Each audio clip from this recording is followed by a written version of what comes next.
जाना था कि कैसे जो है हमारे हृदय में बहुत सारे डीमंस बैठे हुए, असुर बैठे हुए, और उन असुरों को अगर हमें निकालना है तो भगवान की कथा के प्रति लौल्यम आना चाहिए। और उसमें हमने चर्चा किया था कि भगवान की दो प्रकार की लीलाएं होती हैं, एक होता है नित्य लीला और एक होता है नैमित्तिक लीला।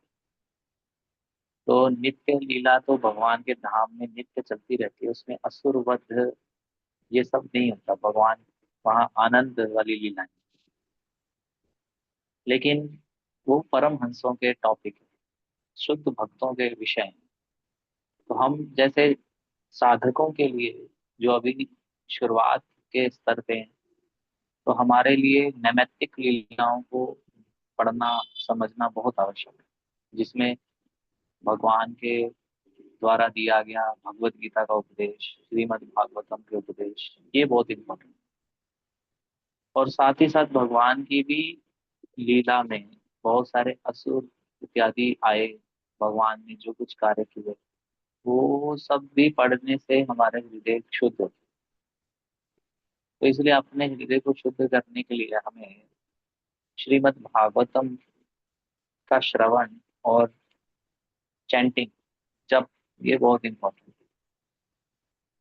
तो हमने जाना था और भी चीजें सुनी थी कि कैसे एक साउथ में एक श्री रंगनाथ मंदिर की एक भक्त हुई आंडाल। और फिर हमने चैतन्य महाप्रभु जब ब्राह्मण के घर रुके वो भी सुना, और राजा कुलशेखर के बारे में सुना। ये सब भगवान के बड़े इंटीमेट डिवोटी हुए, बहुत अंतरंग पार्षद या कह लीजिए भक्त हुए। तो इनके अंदर ऐसी भावना कैसे आई, या इस स्तर पर हम कैसे पहुंच सकते हैं, तो वो हमें जानना है। तो उसके लिए हमें बहुत ही ईमानदारी से रेगुलेटेड श्रवण करना, बहुत ध्यान पूर्वक श्रवण करना पड़ता, तब ये सब हो पाए। तो उसी के कंटिन्यूएशन में हम लोग आज शुरू करने जा रहे हैं। आज हम भगवान के कथा को भी सुनेंगे, उसमें भगवान की नैमित्तिक लीला, यानी कि जो हमारे अनर्थों को हटाने के लिए आवश्यक है वो भी जानेंगे। प्लस भगवान की कुछ मधुर मधुर लीला, मतलब केवल अनर्थ हटाना एक चीज है, या अनर्थों को हटाने की जो सोच रखना वो एक चीज है। साथ ही साथ हमें अर्थ भी चाहिए। जैसे मायावादी लोग क्या करते हैं, मायावादी जितने भी होते हैं, मायावादियों का केवल एक उद्देश्य तो रहता ही है कि हमें अ, सारे अवगुणों से ऊपर उठ जाना। लेकिन साथ साथ उनको भगवान के गुणों के और बढ़ना, ये उनके अंडरस्टैंडिंग में नहीं होता। जैसे मान लीजिए कि आपको खीर बना के दी जाए, और खीर में थोड़ा बहुत कम मिट्टी आ रहा है, तो अब मायावादी लोगों का क्या सोच होता है कि खीर में मिट्टी आ रहा है, तो वो कहते हैं कि अभी कुछ भी मीठा मत खाओ, केवल चावल खा लो। खीर मीठी है, मीठा खीर है, इसी यही उसकी वैरायटी है या उसकी क्वालिटी है। खीर मतलब मीठी होती है, खीर में क्या होता है, चावल दूध रहता है। तो अभी मायावादी व्यक्ति क्या करेगा कि इसमें कंकड़ आ रहा है, सारा मिठाई बंद कर दो, खीर मत खाओ, केवल पानी में डाल के चावल खा लो। यानी कि वो बहुत ज्यादा विविधता को हटाना चाहते हैं। अभी इस संसार में जो विविधता है उसमें तो कुछ ना कुछ गड़बड़ रहेगी, क्योंकि ये भौतिक जगह है। तो वो सोचते हैं कि हटा ही दो, कुछ भी विविधता नहीं चाहिए, केवल ब्रह्म में जाके स्थित हो। यानी कि वो वैरायटी को खत्म कर देते हैं। और जो निर्विशेषवादी तो ये करते हैं, और जो शून्यवादी होते हैं वो क्या करते हैं, वो बोलते हैं अब कुछ भी मत खाओ, सब खाना बंद कर दो, यानी कि जीरो कर दो। समझ रहे हैं ये पॉइंट? आप समझ रहे हैं मैं क्या कहना चाह रहा हूँ? कि पॉइंट मेरा कहने का ये है कि मान लीजिए आपको खीर दी जाए, और खीर में कभी थोड़ा बहुत किरक आ जाए, मिट्टी की किरक किरकिरा सा आ जाए। तो अब आपने देखा है कि अरे खीर में किरकिरा आ रहा है, खीर नहीं खाएंगे, लेकिन कुछ खाना है तो अभी क्या करेंगे, हमेशा खीर नहीं खाएंगे, चावल खा लेंगे, खाली खाली पानी में डाल। यानी कि वैरायटी को हटा दो, क्योंकि वैरायटी में दुख है। तो इस जगत को हटा दो, क्योंकि इस जगत में दुख है। लेकिन इस जगत के परे आध्यात्मिक जगत है, उसके बारे में कोई सोच विचार नहीं करता। ये मायावादियों का या निर्विशेषवादियों का कंसेप्ट रहता है। और जो शून्यवादी होते हैं वो क्या करते हैं, उनका कंसेप्ट होता है कि खीर खराब आई, अब कुछ भी खाना बंद कर दो, खाओ ही मत, यानी कि जीरो कर दो। तो इस प्रकार से हम लोगों को, हम लोग वैष्णव हैं, हमें भौतिक विविधताएं तो हटानी है, लेकिन आध्यात्मिक विविधताओं की ओर बढ़ना। यानी कि हम केवल ये नहीं बोलेंगे कि खीर में किरकिरापन है तो किरकिरापन, हम किरकिरापन भी हटाएंगे, और किरकिरापन हटाने के बाद स्वीट खीर भी खाएंगे। यानी कि अब कहने का मेरा ये है कि हम भगवान के इस इन प्रकार की लीलाओं को भी सुनेंगे जिसमें अनर्थों का निवारण हो, प्लस साथ साथ हम भगवान की उन लीलाओं को भी सुनेंगे ताकि हमारे अंदर भगवान के प्रति प्रेम प्रेम। तो इस पॉइंट ऑफ व्यू से हम लोग आगे बढ़ते हैं।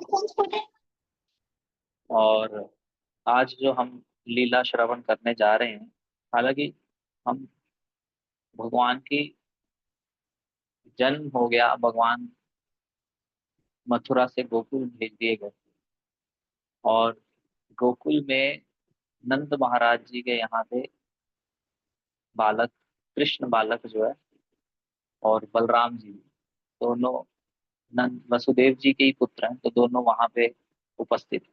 अब यहाँ से आज हम स्टोरी शुरू करेंगे और अंततः जानेंगे कि क्या अनर्थों को हम इस कथा से अपने अंदर से रिमूव कर सकते।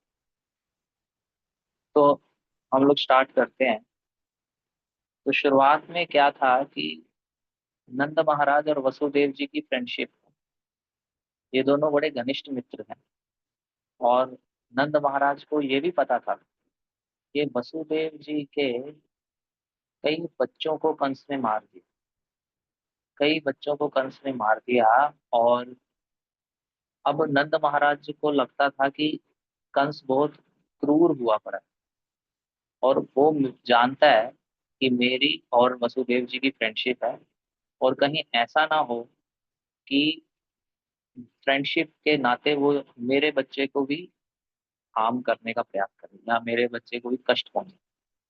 तो नंद महाराज ने सोचा कि कंस के सैनिक वृंदावन या गोकुल में आए ही ना, इसलिए क्या करते हैं, कई सालों का टैक्स जो है एक साथ जमा करा देते, क्योंकि हर बार कंस को टैक्स जमा तो कराना ही पड़ता था। तो इस बार नंद महाराज ने सोचा कि अभी अभी हमारे घर पे पुत्र हुआ है, और ये जो कंस है ये वसुदेव जी के कई पुत्र मार चुका है, और कहीं ऐसा ना सोच ले कि वसुदेव के फ्रेंड नंद का भी पुत्र को भी मैं मार दूंगा।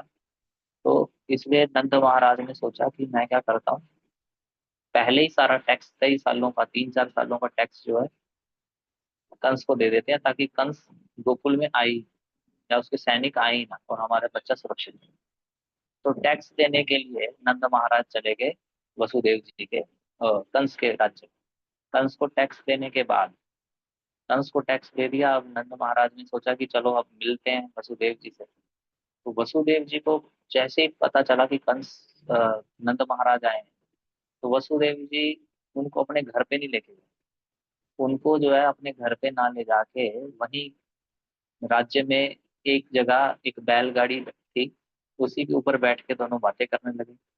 और वसुदेव जी क्यों अपने घर नहीं लेके गए, क्योंकि वसुदेव जी अपने घर इसलिए नहीं लेके गए कि जैसे ही वो लेके जाते तो देवकी हो सकता है नंद महाराज को देख के पूछ लेती कि हमारा बेटा कैसा है। तो ऐसा पूछ लेती तो होना क्या था कि कंस को बहुत डाउट था कि कहाँ है आठवीं संतान। इसलिए उसने बहुत सारे जासूस लगा रखे थे वसुदेव जी के पीछे कि कहीं इन दोनों के कोई चर्चा भी हो आठवीं संतान की, तो हमें पता चल जाए और फिर हम उस आठवीं संतान को पाएं। तो बहुत ऐसे जासूसी एरिया में रखा हुआ था नंद महाराज, वसुदेव जी और देवकी को। तो देवकी कहीं है ना पूछ ले नंद महाराज से कि मेरा बेटा कैसा है। इसलिए नंद महाराज जी को अपने घर नहीं लेके गए वसुदेव जी, और एक जगह बैठ के बातें कर रहे थे। और चर्चा करते हुए वसुदेव जी ने पूछा नंद महाराज से, आपका आने का क्या प्रयोजन है। उन्होंने बताया कि इस प्रकार से हम टैक्स देने आए हैं। तो वसुदेव जी को लगा कि नंद महाराज जो है यहाँ आए हुए हैं मथुरा में और नन्हे कृष्ण को छोड़ के आए हैं। तो वसुदेव जी तुरंत बोले कि आप जो है ना तुरंत चले जाइए, और कहीं ऐसा ना हो, क्योंकि कंस बहुत क्रूर है और कंस की चालों को जानते थे वसुदेव जी। तो वसुदेव जी ने नंद महाराज को बता दिया कि आप जो है ना वापस जाइए, कहीं कोई घटना घटित ना हो जाए। तो नंद महाराज को लगा कि वसुदेव जी ऐसी बात क्यों बोल रहे हैं कि कुछ घटना घटित क्यों कुछ हो ना जाए। तो उन्हें लगा कि शायद वसुदेव जी भी कुछ भविष्यवाणी जान लेते हैं। तो उनकी बात को रखते हुए नंद महाराज गोकुल की ओर चल पड़े, और गोकुल की ओर चल पड़े, और रास्ते भर में सोच रहे थे कि वसुदेव जी ने ये बात क्यों बोली। अब यहाँ तक तो हमारी स्टोरी है ही। अब हम जो है आगे यहाँ से आपके साथ स्क्रीन शेयर करेंगे, और स्क्रीन शेयर करते हुए आगे आपके साथ स्टोरी को पढ़ने का प्रयास करेंगे। तो हम लोग पूरा स्क्रीन आपके साथ शेयर किए हैं, और इसमें नंद महाराज की एक पूतना वध की स्टोरी आती है, छठा अध्याय है। और इसमें एक एक कुछ डिवोटी पढ़ भी सकते हैं, जैसे ये पहला श्लोक है। कोई पढ़ना चाहेगा तो अनम्यूट करके पढ़ सकते हैं, थोड़ा पढ़िए, आप लोग भी पढ़िए। कौन पढ़ना चाहेगा? शुरुआत करके कोई पढ़े और अनम्यूट करिए, और खुद खुद ये पहला श्लोक पढ़िए। सुखदेव गोस्वामी ने कहा, हे राजन, जब नंद महाराज घर वापस आ रहे थे तो उन्होंने विचार किया कि वासुदेव ने जो कुछ कहा था वह असत्य न निरर्थ हो सकता। अवश्य ही नहीं गोकुल हो में सकता। नहीं हो सही से सकता। पढ़िए। अवश्य ही गोकुल में उत्पातों के होने का कुछ खतरा रहा होगा। जो ही नंद महाराज ने अपने सुंदर पुत्र कृष्ण के लिए खतरे के विषय में सोचा, त्यों ही वह भयभीत हो उठे और उन्होंने परम नियतता के चरण कमलों में शरण ली। तो वसुदेव जी को बातें सुन के नंद महाराज को लगा कि इनकी बातें कभी वैसे बेकार या फालतू बात तो नहीं बोलेंगे। तो कुछ ना कुछ लग रहा है, खतरा इनको आभास हो रहा है। तो तुरंत जो है वो भयभीत हो उठे और भगवान की शरण ली, और क्या किया, गोकुल की ओर चलने लगे। और दूसरे कोई भक्त पड़ी, अनम्यूट करके पड़ी। हरे कृष्णा प्रभु जी, दंडवत प्रणाम। अरे जब नंद जब नंदा महाराज गोकुल लौट रहे थे तो वही विकराल पूतना, जिसे कंस ने बच्चों को मारने के लिए पहले से नियुक्त कर रखा था, नगरों तथा गांवों में घूम घूम कर अपना नृशंस कृत्य कर रही थी। यस, आगे ए भी पढ़िए। हे राजन, जहाँ भी लोग कीर्तन तथा श्रवण द्वारा भक्ति कार्यों की अपनी वृत्तियों में लगे रहते हैं, श्रवणम कीर्तनम विष्णु स्मरणम, वहां बुरे लोगों से किसी प्रकार का खतरा नहीं रहता।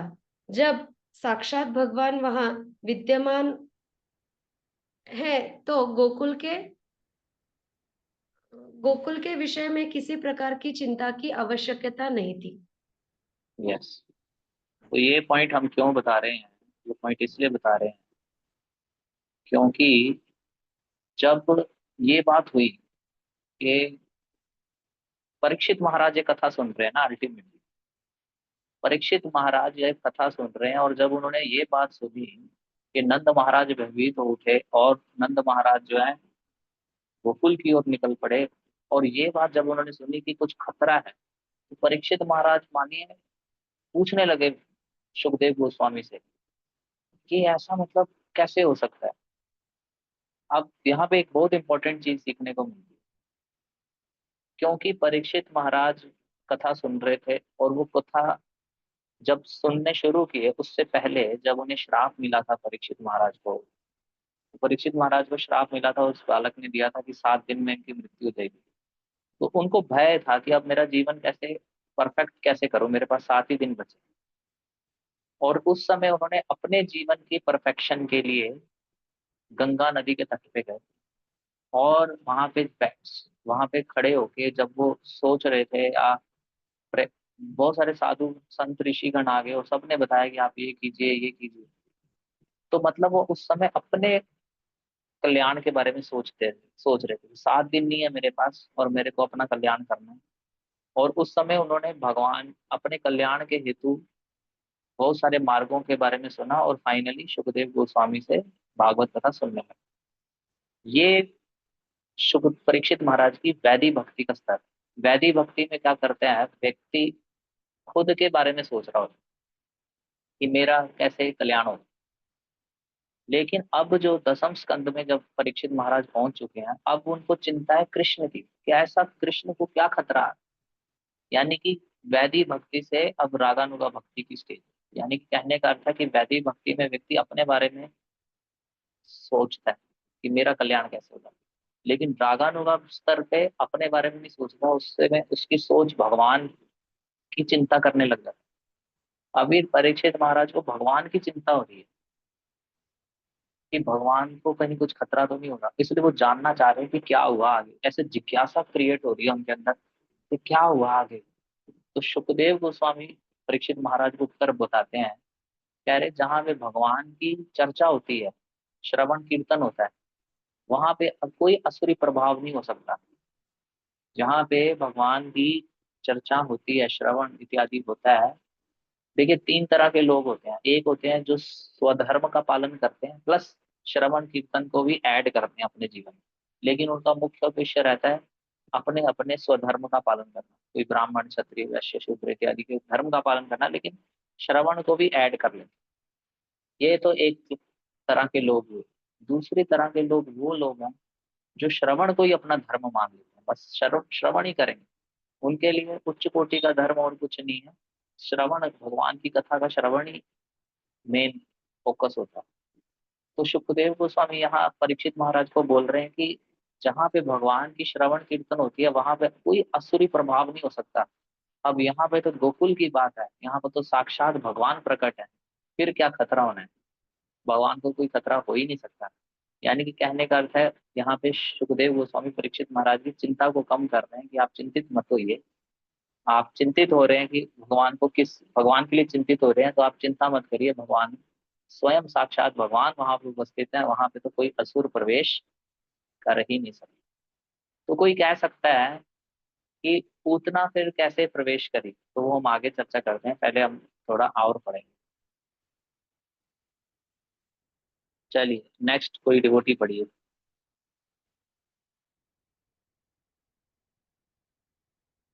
पढ़िए,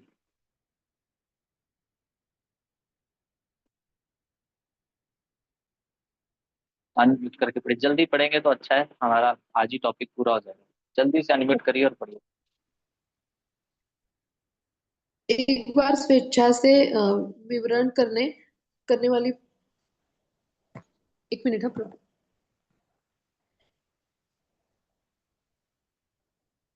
एक बार स्वेच्छा से विचरण करने वाली पूतना राक्षसी बाह्य आकाश अंतरिक्ष में घूम रही थी, तो वह अपनी योग शक्ति से अपने को अति सुंदर स्त्री के रूप में बदलकर नंद महाराज के स्थान गोकुल में प्रविष्ट हुई। हाँ, तो अभी कोई कह सकता है कि जहाँ भगवान उपस्थित है वहां तो कोई असुर नहीं आ सकता, तो फिर ये कैसे अंदर आ गई, ये कैसे मतलब गोकुल में प्रवेश कर, क्योंकि पूतना को कंस ने नियुक्त किया था, ये जितने भी बच्चे पैदा हुए हैं 1 महीने के अंदर अंदर उन सबको मार डालो। कंस के 2 प्लान थे, पहला प्लान था कि सारे बच्चों को मरवा देंगे, और दूसरा प्लान था फिर ब्राह्मणों को मारेंगे ताकि ये यज्ञ ना कर सके। तो पहले उसने सोचा कि सारे बच्चे मरवा देते, तो बच्चे मारने के लिए उसने क्या किया, इस पूतना को पहले से नियुक्त कर रखा था कि जितने भी बच्चे पैदा हुए हैं 1 महीने के अंदर अंदर उन सबको मार दो। और पूतना सब जगह से बच्चों को मारने के बाद, अभी कोई कह सकता है कि पूतना को ऐसा क्यों बोला, अपने सैनिक भी भेज सकता था कंस। तो सैनिक नहीं भेजे क्योंकि हो सकता है सैनिक देख के लोग कहीं और शिफ्ट हो जाते या कहीं कुछ, और सैनिक नहीं भेजे। पूतना को भेजा क्योंकि इसका विशेष काम ही ये था, ये बच्चों को मारती थी। और ऐसे मारती थी कि किसी को पता ही नहीं चलता था बच्चा कैसे मर गया। सबको लगता था कि बच्चा तो ठीक था, अचानक कैसे मर गया। ये बच्चों को ऐसे मार रहे थे। तो पूरे वृंदावन को छोड़ के, ब्रज को छोड़ के सब जगह ये मार के आ गई। और मारने के बाद जब ये ब्रज के एंटर हुई, अभी कोई कह सकता है कि ब्रज में ये एंटर कैसे हो सकती है, जहाँ पे भगवान उपस्थित है वहां तो कोई असुर एंटर ही नहीं हो सकता, तो फिर पूतना कैसे एंटर हुई। तो बताते हैं भगवान की अनुमति थी, इसीलिए एंटर हो गई। भगवान की अनुमति के बिना वहां कोई एंटर नहीं हो सकता, है ना। तो इसको कैसे समझे हैं, इसको समझाने के लिए भक्त लोग समझाते हैं कि जैसे ब्राह्मण दीक्षा होने के बाद ही कोई ऑल्टर में एंटर कर सकता है, भगवान की पूजा कर सकता है। पहले हरिनाम दीक्षा होती है, फिर ब्राह्मण दीक्षा होता है। और ब्राह्मण दीक्षा होने के बाद ही कोई व्यक्ति क्या कर सकता है, एंटर कर सकता है उसमें, ये अपने ऑल्टर, उसको पूजा कर सकता है भगवान की इत्यादि को। लेकिन कई बार आपने देखा होगा, कई बार ऑल्टर में एसी खराब हो जाए या ऑल्टर का पेंट करना हो, तो फिर हम बाहर के व्यक्ति को भी एंटर करवा दें। ना तो हरिनाम दीक्षा है ना ब्राह्मण दीक्षा है, उसको भी एंटर कराते हैं। वो वहां पे पेंट करता है, भगवान को भी कई बार पेंट करता है, या फिर ऑल्टर में चढ़ जाता है, ऑल्टर की लकड़ी खराब होगी उसको ठीक करता है, सब कुछ करता है। यानी कि उसको for the time being entry दी गई, भगवान की अनुमति, मतलब पुजारी ने अनुमति दी तब वो एंटर हो पाया। उसी प्रकार कुछ लीलाओं को संपन्न करने के लिए भगवान किसी किसी को विशेष एंट्री देते हैं। जैसे कोई कह सकता है कि भी दुर्वासा मुनि वैकुंठ कैसे चले गए जब उन्होंने अम्बरीश महाराज का अपराध किया, तो वो एंटर भगवान की इच्छा थी इसीलिए वो एंटर कर सके। ऐसा नहीं कि दुर्वासा मुनि भक्त थे तो वो वैकुंठ में इजिली एंटर, भगवान ने उनको एंट्री दी ताकि भगवान ये स्थापित कर सकें कि मेरे भक्त के प्रति किया गया अपराध इतना, मतलब पावरफुल है। इवन वैकुंठ में आप मेरे पास भी आ जाओगे तब भी आपको उसकी कोई क्षमा नहीं मिलेगी। क्षमा तो आपको मांगनी पड़ेगी उसी भक्त से, तभी आप उस अपराध से मुक्त हो पाएंगे। तो इसी प्रकार पूतना को जो है एंट्री दी गई, पूतना को एंट्री दी गई कि आप जो है ये एंटर हो सकी ब्रज में।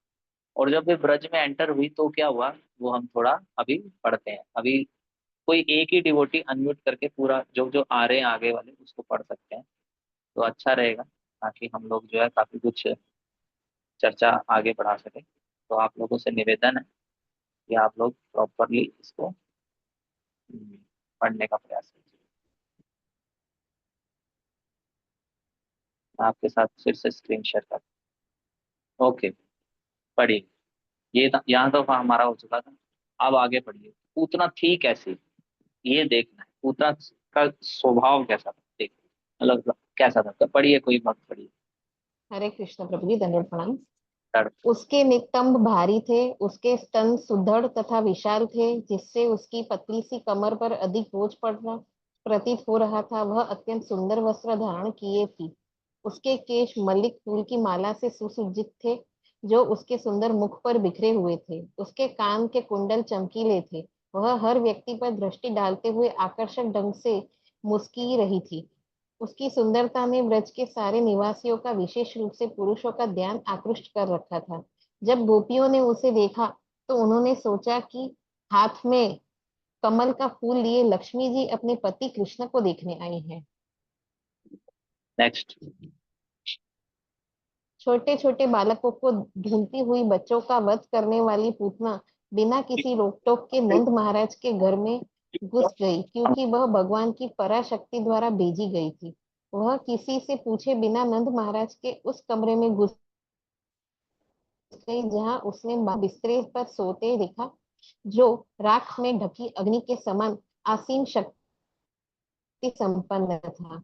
वह समझ गई कि यह बालक कोई साधारण बालक नहीं है, अपितु सारे असुरों का वध करने के हेतु आया है। यस, बहुत इंपॉर्टेंट पॉइंट यहाँ पे हमें मिलता है। पॉइंट ये है, एक्सटर्नल देख लिया ग्वाल वालों ने, ब्रजवासियों ने। देखिए, दो चीजें होती हैं, एक होता है ऊपरी लक्षण और आंतरिक भाव। तो इनका ऊपरी लक्षण तो बड़ा सुंदर था, ऐसा लग रहा था जैसे मानो लक्ष्मी जी, भाग्य की देवी, स्वयं कृष्ण को जो है मतलब सौभाग्य प्रदान करने आई है स्वयं। ऐसा लग रहा था, और सारे आकर्षित हो रहे थे। सब देख रहे थे कौन आई है, कोई बोल रहा है पार्वती जी आई है, कोई बोल रहा है लक्ष्मी जी आई है, कोई अप्सरा बोल रहा है, सब एकदम आश्चर्यचकित हो। तो एक्सटर्नल एक होता है और एक इंटरनल होता है। जैसे कई बार क्या होता है, आपको उदाहरण देते हैं। जैसे कई बार हम लोग जब स्टेशन पे उतरते हैं तो बहुत सारे ऑटो वाले आ जाते हैं, बोलते हैं आइए स्वामी जी आइए, आपको हम छोड़ के आएंगे, आइए। तो हमारा बैग, आइए हम आपका बैग उठाते हैं।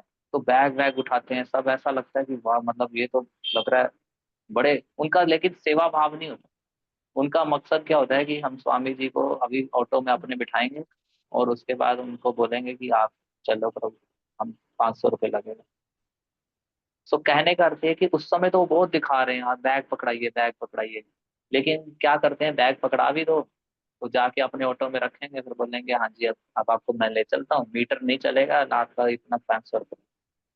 यानी कि उसका सेवा भाव नहीं है। Intention is different, intent is different from the content. तो दिखते जो हैं हम, इसको बोलते हैं जेन्युइन होना चाहिए। हम जो हैं वैसे होने चाहिए।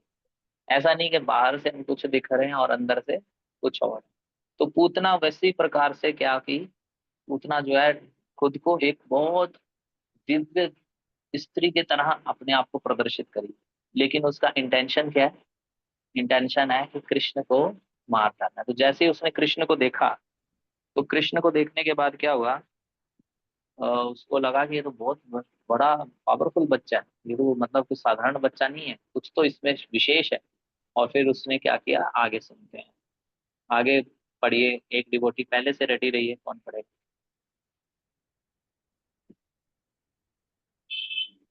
Yes fast.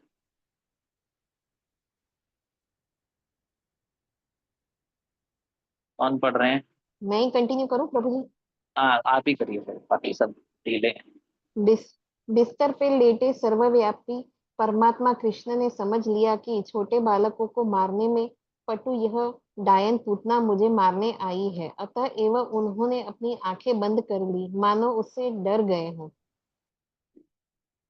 तब पूतना ने अपने विनाश रूप कृष्ण को अपनी गोद में ले लिया, जिस तरह की बुद्धिहीन मनुष्य सोते सांप के रस्सी समझकर अपनी गोद में ले लेता है। यस आगे। उतना राक्षसी का हृदय कठोर एवं क्रूर था, किंतु ऊपर से वह अत्यंत स्नेहमय माता सदृश लग रही थी। वह मुलायम तलवार जैसी थी। यद्यपि यशोदा तथा रोहिणी के उस कमरे के भीतर देखा, किंतु उसके सौंदर्य से अभिभूत होने के कारण उन्होंने उसे रोका नहीं, अपितु वे मौन रह गई, क्योंकि वह बच्चे के साथ मातृवत व्यवहार कर रही थी। तो कहने का अर्थ ये है कि आंखें बंद कर, ये बताते हैं। तो यहाँ पे बहुत सारे आचार्यों ने अलग अलग प्रकार के एंगल से समझाया है कि भगवान ने अपनी आंखें क्यों बंद की। तो बताते हैं, सबसे पहले एक आचार्य बताए हैं कि भगवान ने अपनी आंखें बंद कर ली क्योंकि देखिए, भगवान के पास दो प्रकार की शक्तियां होती हैं। एक्चुअली शक्तियां अनेक हैं, लेकिन हम आपको दो शक्तियों के बारे में बता रहे हैं। एक उसमें से शक्ति का नाम है सर्वज्ञता। यानी कि भगवान को पहले से पता था कि पूतना कोई अप्सरा देवी नहीं है। वो कौन है? वो असुरी है और अपने स्तनों पे विष लगा के आई। ये भगवान को पता था। और भगवान ने आंखें बंद करी कि शंकर भगवान को याद किया कि भगवान आप पहले हलाहल विष जब प्रकट हुआ था तब भी आपने विष का पान किया था। तो अभी आप थोड़ा जो है, ये पूतना भी विष लगा के आई है, तो आप थोड़ा इस विष को आप ही पान कीजिए। तो एक पर तरीके से कई आचार्य बताते हैं, एक आचार्य बताते हैं कि शंकर भगवान का उन्होंने समर्थन कि आपको जो है अभी विष पीने का टाइम आ गया, आप करिए ये सब। तो एक आचार्य बताते हैं कि उन्होंने इसलिए अपनी आंखें बंद कर ली क्योंकि भगवान अपनी लीला शुरू करने जा रहे थे और उसमें असुरों का वध तो करना ही है। तो उन असुरों के वध में पहली स्त्री आई, तो इसलिए भगवान ने जो है अपनी आंखें बंद कर ली, क्योंकि वो मतलब मर्यादा रखते हुए कि स्त्री का वध करना है, तो उन्होंने अपनी आंखें बंद कर दी। तीसरा, वो देखना ही नहीं चाहते थे इस असुरी को, क्योंकि ये इतनी गलत इंटेंशन के साथ आई थी। मतलब इस इंटेंशन से भगवान के पास आई थी कि भगवान को जो है स्तन में विष लगा के दूध पिला देगी। तो भगवान तो ये आसुरी को देखना ही नहीं चाहते थे। एक आचार्य बताते हैं इसलिए उन्होंने आंखें बंद कर ली। एक बताते हैं कि भगवान ने अपनी आंखें इसलिए भी बंद कर ली क्योंकि जब भगवान ने इस आसुरी को देखा तो भगवान को क्रोध ना आ जाए और क्रोध की अग्नि से ये आसुरी कहीं पहले ही भस्म ना हो जाए और लीला ही नहीं शुरू हो। इसलिए लीला शुरू ही नहीं होगी अगर वो भगवान की आंखों के क्रोध की अग्नि से ही भस्म हो जाती। इसलिए भगवान ने अपनी आंखें बंद कर ली क्योंकि भगवान अपना क्रोध अपने आंखों के माध्यम से प्रकट नहीं करना चाहते।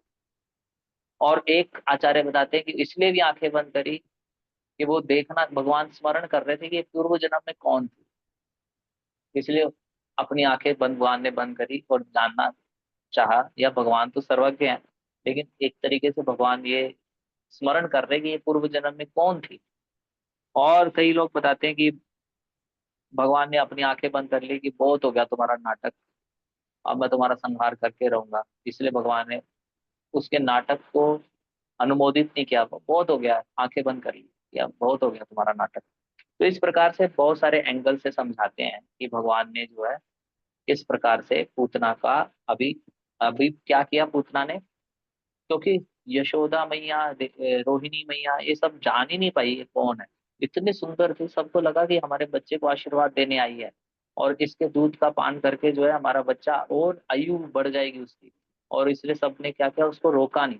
और पूतना क्या करी, पूतना शब्द का अर्थ होता है, पूत का मतलब होता है शुभ और ना का अर्थ होता है नहीं। तो मतलब ये ऑलरेडी इसके नाम से ही क्लियर था कि ये कोई शुभ कार्य नहीं करेगी। लेकिन ये इतनी सुंदर बन के आई थी कि सबको लगा कि ये बहुत पवित्र देवी अप्सरा है और ये क्या है, हमें हमारे बच्चे को आशीर्वाद देने है और इसका दूध पी के हमारा बच्चा बहुत बहुत वो हो जाएगा, आयुष्मान हो जाएगा। और इसलिए क्या किया, इसने चुपचाप बच्चे को उठाया अपनी गोदी में और गोदी में उठा के जो है स्तनपान कराने लगी। तो अभी जय श्री विशाखा माता जी आप पढ़िएगा, हम स्क्रीन शेयर करते हैं। आगे क्या हुआ?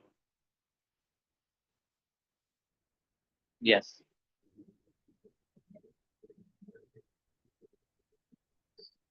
उसी जगह भयानक तथा खुखार राक्षसी ने कृष्ण को अपनी गोद में ले लिया और उनके मुंह में अपना स्तन दे दिया।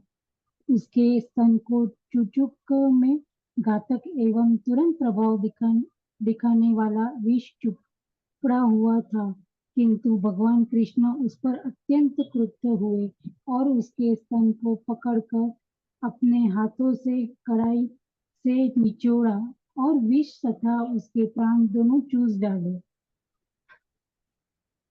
आगे। प्रत्येक मर्मस्थल में असह्य दबाव से पूतना चिल्ला उठी, मुझे छोड़ दो, मुझे छोड़ दो, अब मेरा स्तनपान मत करो। पीसी पसीने से तर फटी हुई आंखों तथा हाथ और पैर पटकती हुई वह बार बार जोर जोर से चिल्लाने लगी। पूतना की यस, गहन पढ़िए।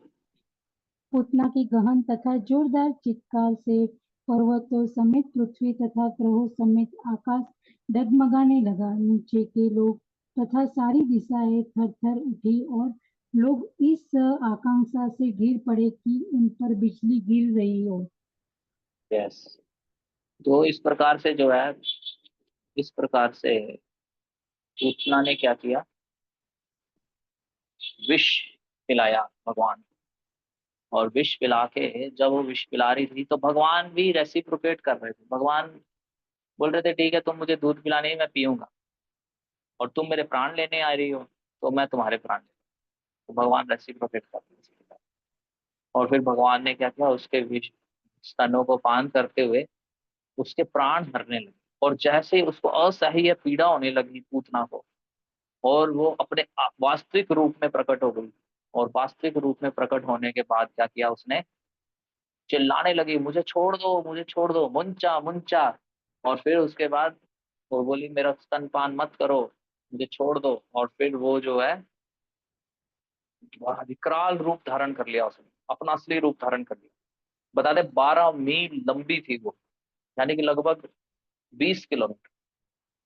और इस प्रकार से वो जो है बच्चा स्तन पे उस पकड़ रखा है उसने, और वो चिल्ला रही है, चिल्लाते चिल्लाते चिल्लाते चिल्लाते उसके प्राण निकल गए। और वो जो है भगवान की, यहाँ देखिए एक और विशेष योजना क्या थी, भगवान ने विशेष योजना ये थी कि भगवान ने उसको कहीं ब्रज में नहीं गिरने दिया। मतलब अगर वो ब्रज में कहीं गिरती तो ब्रजवासियों के घर पर तोड़ देती, या किसी ब्रजवासी को हानि पहुंचती। उसको कहाँ पे गिराया?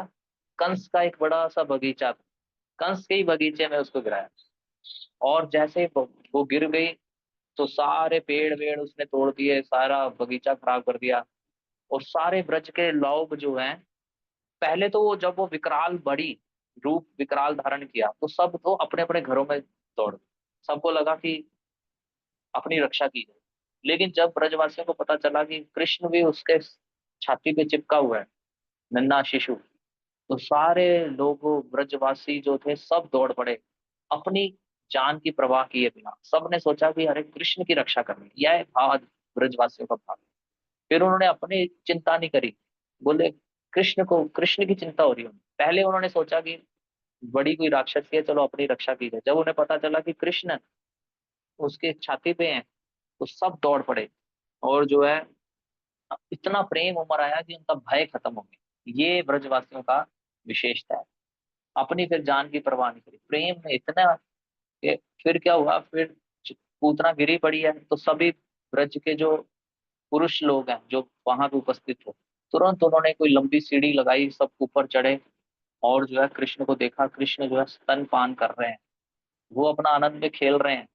उस पूतना की छाती पे बताते हैं, उसके पूरे शरीर का वर्णन करते हैं कि उसके बड़े बड़े पैर जो थे वो ऐसे लग रहा था जैसे कोई बड़ा पुल हो। उसकी पेट ऐसा लग रहा था नाभि जैसे कोई सूखा हुआ तालाब हो। और उसके स्तन ऐसे लग रहे थे जैसे बड़े बड़े पर्वत हो। उसकी आंखें विकराल थी। उसका शरीर का वर्णन करते हैं और फिर उसके बाद बच्चे को उठाते हैं। और बच्चे को उठाने के बाद जो है वहां यशोदा मैया ये सब उपस्थित होती हैं, और सब उनको पकड़ा देते हैं। और सारी गोपियां जो बड़ी यशोदा मैया और अन्य गोपियां होती हैं, वो तुरंत गाय की गोबर लेके, गाय का मूत्र लेके, गाय की पूंछ से बच्चे का बुरी नजर उतारने लग जाती हैं। अलग अलग प्रकार के भगवान के नाम लेके उनको 12 प्रकार के तिलक लगाती हैं।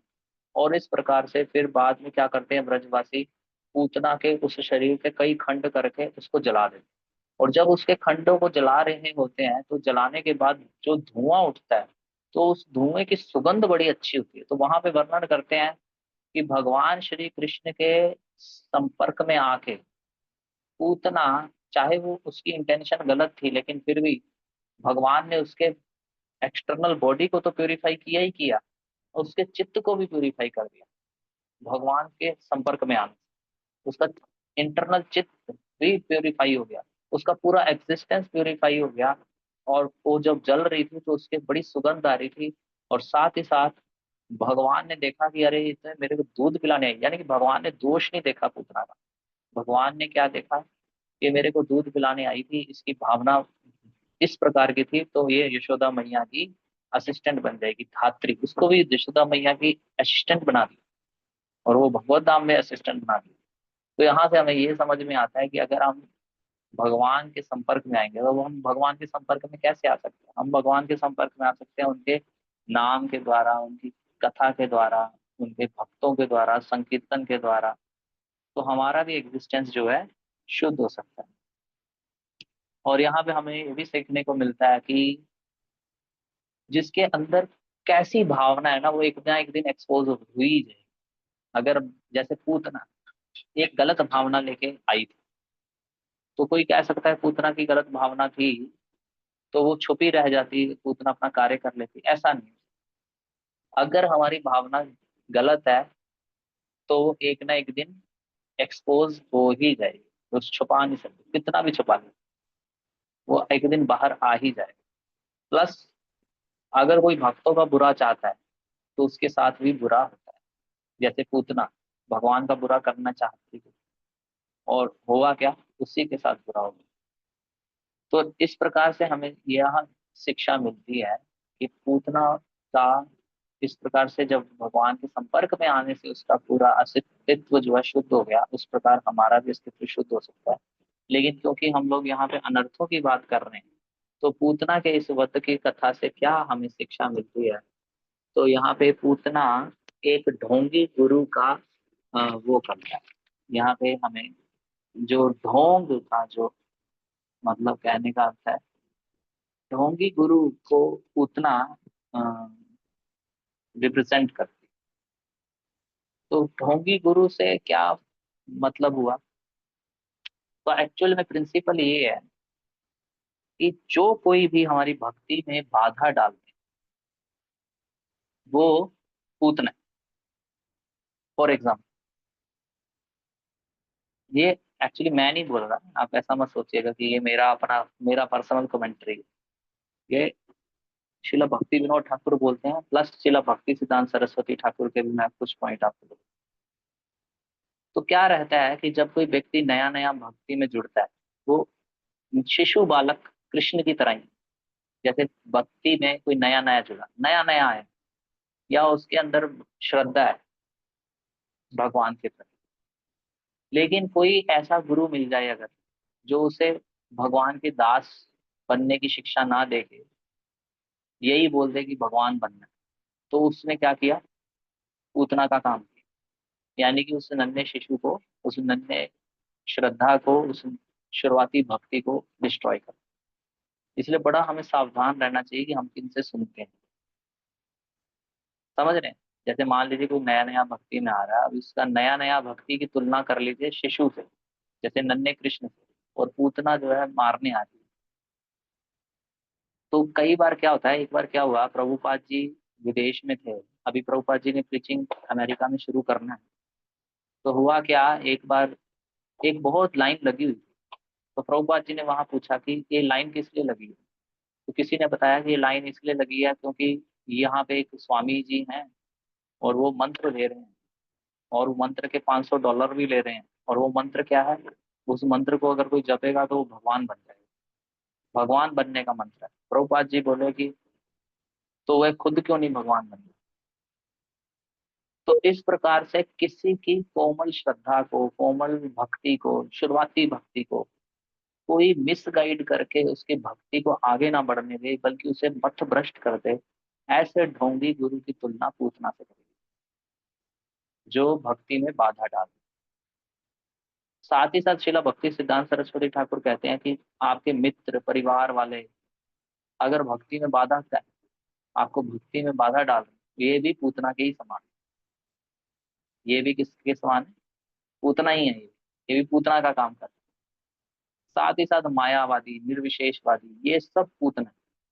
यानी कि जो कोई भी हमारे भक्ति में बाधक है, वो हम पूतना है।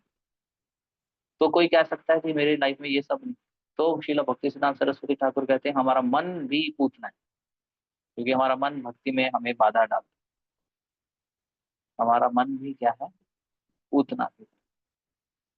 यानी कि मन क्या करता है, कई बार प्रलोभन देता है, इंद्रिय तृप्ति करता है, तो भगवान की भक्ति में बाधक है। या फिर मन हमारे हमारे सीनियर की बात नहीं सुनने देता, हमारे सीनियर बोलते हैं ऐसा करो, हम बोलते हैं नहीं हम ऐसा करेंगे, तो वो भक्ति में बाधक। या फिर बहुत आकर्षक, जैसे पूतना बड़ी सुंदर बन के आई, आकर्षित बन के आई, उसी प्रकार मन जो है बहुत सुंदर सुंदर प्रलोभन देता है, और हमें लगता है कि ये मुझे करना चाहिए, और हम भक्ति को छोड़ देते हैं, भक्ति से पीछे होता है, वो भी पूतना है।